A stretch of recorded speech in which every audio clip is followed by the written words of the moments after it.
Bismillahirrahmanirrahim. Assalamualaikum warahmatullahi wabarakatuh. Innal hamdalillah nahmaduhu wa nasta'inuhu wa nastaghfiruh wa na'udzu billahi min syururi anfusina wa min sayyiati a'malina. May yahdihillahu fala mudhillalah wa may yudlilhu fala hadiyalah. Asyhadu an la ilaha illallah wahdahu la syarikalah wa asyhadu anna Muhammadan abduhu wa rasuluh la nabiyya wa la rasula ba'da. Pertama-tama marilah kita panjatkan puja dan puji syukur kita kehadirat Allah Subhanahu wa Ta'ala yang telah melimpahkan rahmat serta hidayahnya sehingga kita bisa bertemu secara online tanpa suatu halangan suatu apapun. Sholawat salam tak lupa kita curahkan kepada Nabi Agung kita Nabi Muhammad Sallallahu Alaihi Wasallam, sang revolusioner sejati, hakim yang paling adil dan jaksa yang paling bijaksana. Pada kesempatan kali ini saya ingin membahas sedikit terkait qawaid fikih atau kaidah-kaidah fikih dalam pertanggungan.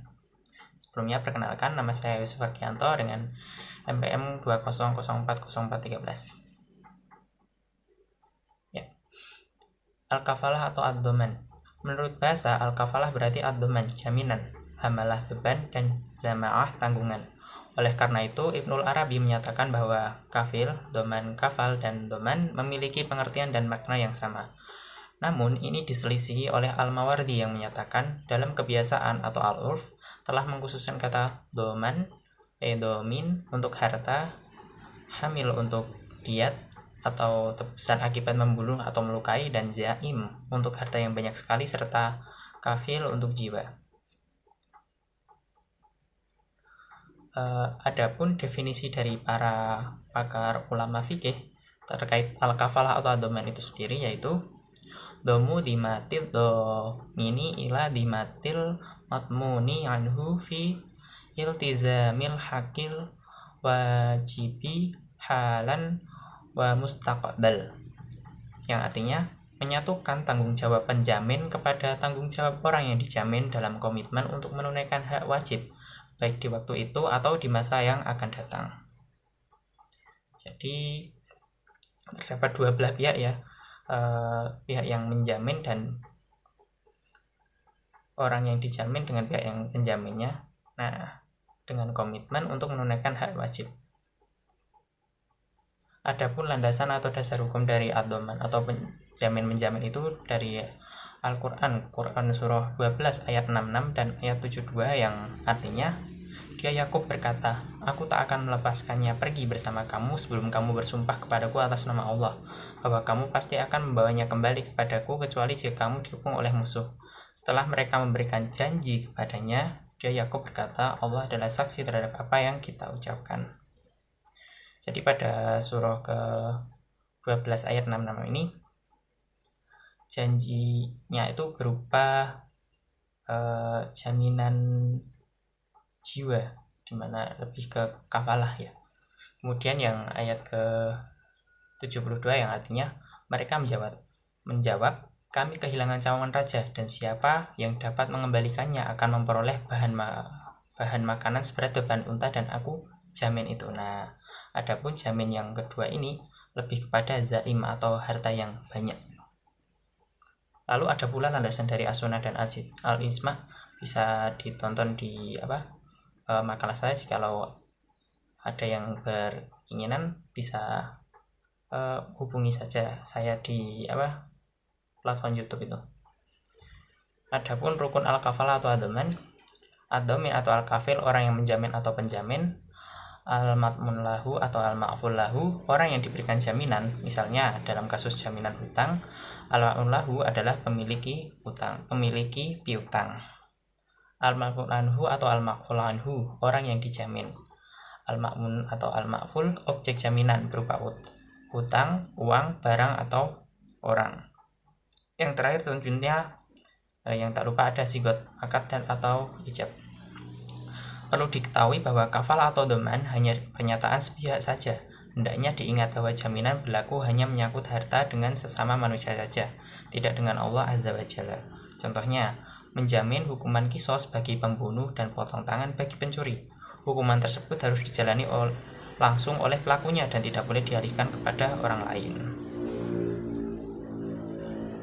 Adapun qawaid fikih yang bersangkutan dengan pertanggungan itu sendiri, yang pertama ada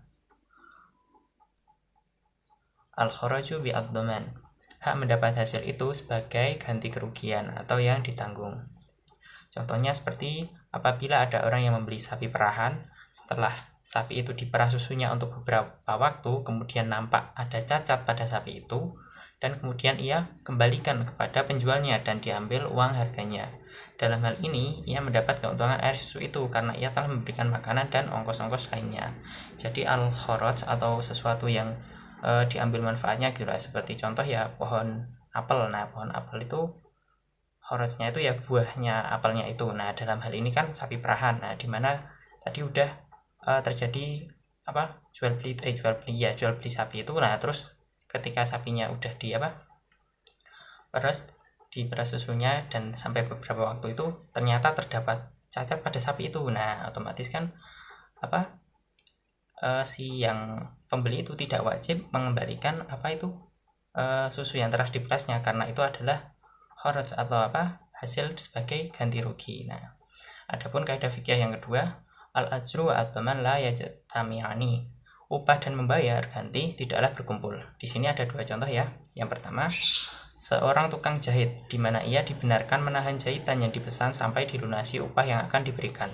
Apabila tidak ada syarat adanya penundaan dalam pembayaran, dengan cara ini apabila seorang menahan barang tersebut dan kemudian rusak, ia tidak mengganti kerusakan itu dan ia tetap berhak atas upahnya.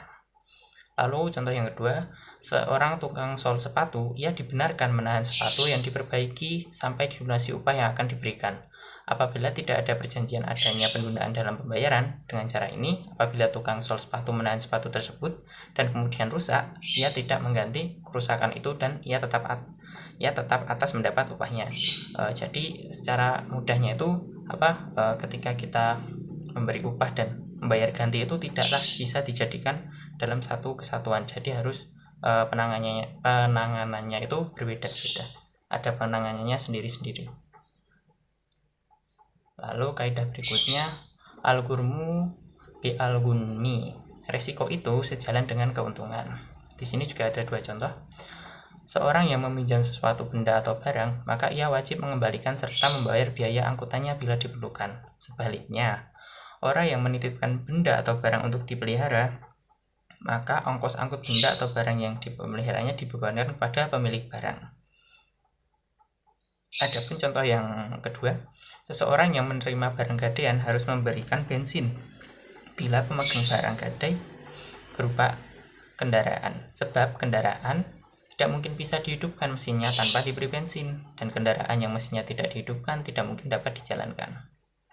Nah, ini ya sudah jelas ya, resiko itu sejalan dengan keuntungan. Di contoh satu tadi dijelaskan bahwa ketika yang ada seorang yang meminjamkan sesuatu, nah terus meminjamkannya itu untuk dipelihara. Nah, otomatis ongkos barang tersebut ketika untuk dipelihara ya ditanggung oleh yang memberi pinjaman itu, yang ingin memberikan, dititipkan benda untuk dipelihara itu. Karena karena resiko itu sejalan dengan keuntungan. Resikonya jika tidak dibayar itu tadi kan otomatis barangnya nggak aman gitu loh. Nah, untuk dipelihara otomatis kan ongkos itu kan juga perlu diperlukan. Kurang lebih seperti itu ya. Adapun hikmah dibalik adanya al-kafalah atau ad-dhaman atau jamin menjamin, yang pertama munculnya rasa aman dari peminjam atau penghutang, kemudian munculnya rasa lega dan tenang dari pemberi hutang, lalu terbentuknya sikap tolong-menolong dan persaudaraan, dan menjamin akan mendapat pahala dari Allah Subhanahu wa Ta'ala. Ya. Mungkin cukup sekian yang bisa saya sampaikan. Bila terdapat banyak salah kata dari yang saya sampaikan, saya mohon maaf yang sebesar-besarnya, dan bila ada kelebihan dari apa yang saya sampaikan itu datangnya dari Allah Subhanahu wa Ta'ala. Saya akhiri, wabillahi taufiq wal hidayah. Wassalamualaikum warahmatullahi wabarakatuh.